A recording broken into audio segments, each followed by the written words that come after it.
Hello, I am Sergio Explains, and today I want to talk to you about this special edition Johnnie Walker Blue in wooden lacquered box. Um, there isn't much to say about it except that it's a beautiful collectibles item. Um,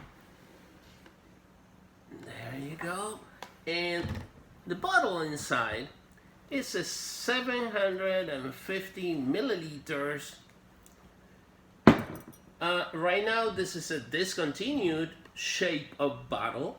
The new Johnnie Walker Blue bottle has a different shape, and when it came in this shape, it usually came in a normal cardboard box, but this is the one that came in this.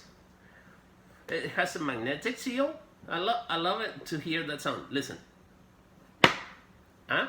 It's a lacquer box with magnetic seal. It's so smooth. It is beautiful. And that's all I have to say about that. The mini bottle that you see there with the front of the box next to it is just to fill up space, like I said before, but also I always love to match the full-size bottles with the mini bottles. That is just a wonderful thing to do. This is bigger and farther away. That is smaller and closer. They look like the same size, but they're not.